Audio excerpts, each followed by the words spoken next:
TJ, can I just ask you, like, quickly, how would you sum up Ballyhale, the area, and its love for hurling? Passion, number one, culture, tradition.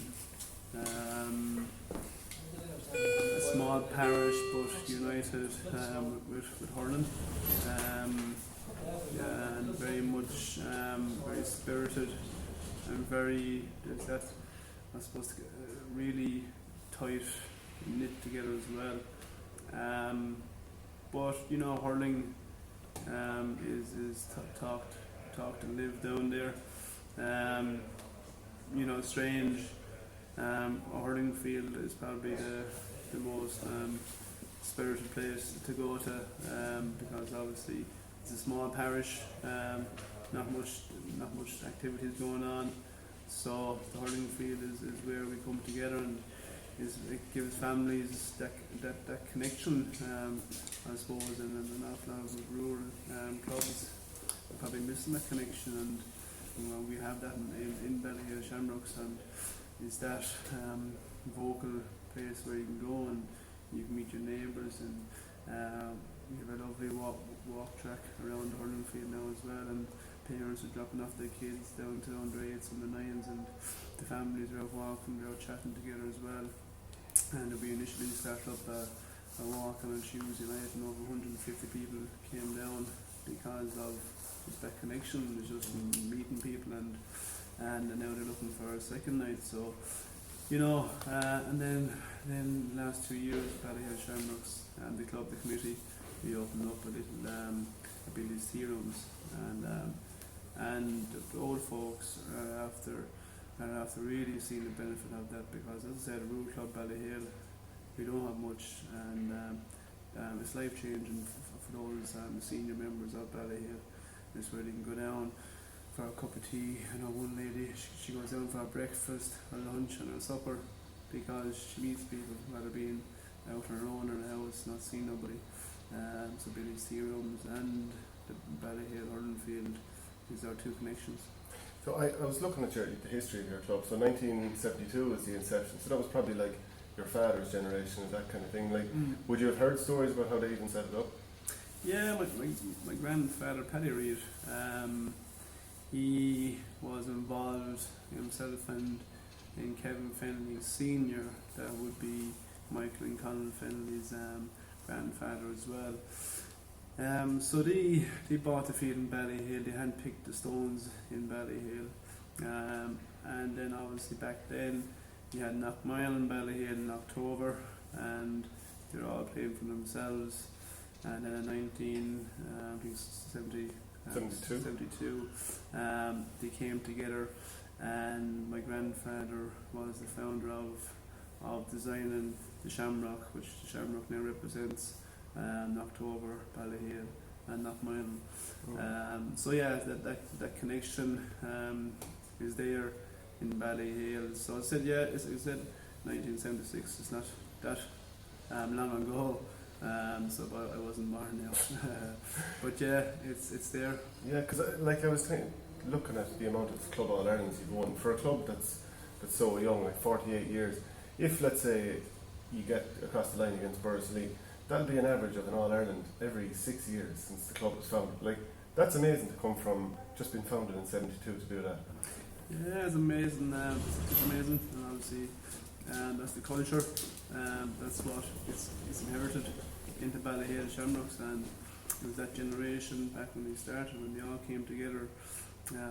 They wanted to win, and they wanted to succeed, and you'd be hearing stories about the great Ballyhale Shamrocks of old, and how they hurled, and how they won county finals and All-Irelands, and obviously that filters up then through to the next generation, and we definitely lived off that. But for me, it's those players, it's the Fennellys who brought that through, that culture through, and that vibe of that yes, they've achieved, but now they want to pass on the trade to the next players and the next generation, and you keep that going.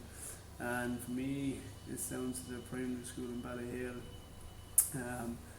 I think that's a real centre part of Ballyhale Shamrocks. That's the reason why we're as successful as we have, because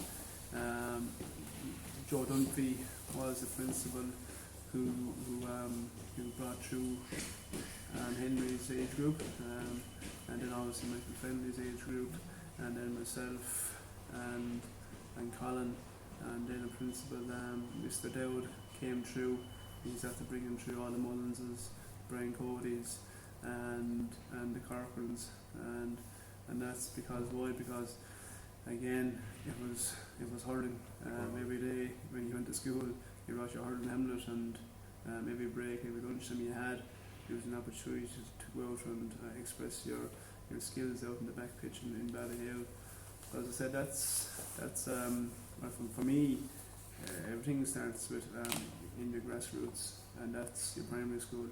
And as I said, we have to having great success, but it all comes from that age group. So you're engaged at the moment. You're getting married. So like, how tough is it? Like, how busy has it been for you? And then the fact that the schedule is condensed with Christmas, you didn't have much of a break. Neve was busy, yes.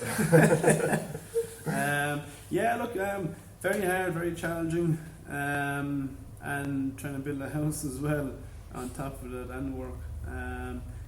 Yeah, look, it's busy.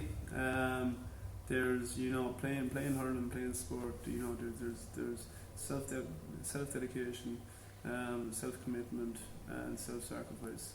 And yes, you're doing all that because you enjoy what you're doing. You have a passion for it. You love heading out there. You love heading up to Newry, playing in front of a tough crowd and a tough opposition, and getting a result. But yes, it's getting harder and getting challenging to commit to everything as good as you should be. And playing for club, playing for inter-county, the level of standards and the expectations is gone through the roof. Managers are demanding more. Strength and conditioning coaches are demanding more. Nutritionists are demanding more, better results. Body fat down at 12-13%. Max strength lifts needs to be higher. So everything is measured now, and everything is trying to perform at your best. But then outside of that, you have life, you have work commitments, you have girlfriend, fiance, you have a family at home. So it is becoming more challenging for players to go off and further educate themselves, or to develop something that you have a passion for. And I was very lucky myself that I'd done that. And it's 3 years opening now in April. So, and I suppose I can control my own hours, and I control my own work commitments, which is a massive help. It's a massive help. And the way it's going now, it's getting harder because of fixtures. There's more games. There's more games being put onto the calendar, and everything's just being squeezed into a very dense calendar. So how do you end up then? I noticed this a few months back on social media. End up as a judge at a dog show. Yeah, I love animals. Obviously, a farmer at home, and I love pets, love dogs. I have a lovely small husky at home, Casper, and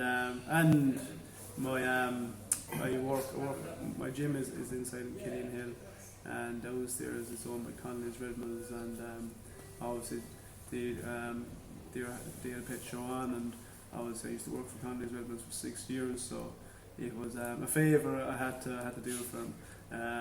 But yeah, Casper, I made sure Casper won though. So I did. So he was best dog at the show. So then this match against Borris-Ileigh, do you have the same sort of nerves, kind of excitement coming into a game like this as to when you first, I suppose, lined out in the Club All Ireland? Yeah, look, different nerves. Obviously, yeah, look, the more you're around, the less nervous you are, and I suppose you're more comfortable in your approach because you're a senior member. 99% I'm going to be starting, so I don't have that worry over my head as well, and yeah, you're going to be nervous.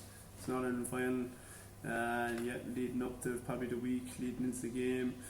Obviously the hype is starting to build, and then obviously meeting people on the streets in Ballyhale, going to the local shop, all the focus is on the game, and obviously social media is pushing out stuff that the All-Ireland final is 2 days away, and yes, you mentally start thinking about the game, then you start mentally thinking about your opposition, and the player you might be marking as well, and the analysing on Borris-Ileigh as well, and what approach they bring to the game, and obviously watching their superstars as well. So that's I'll be building now, and obviously getting the bus up as well.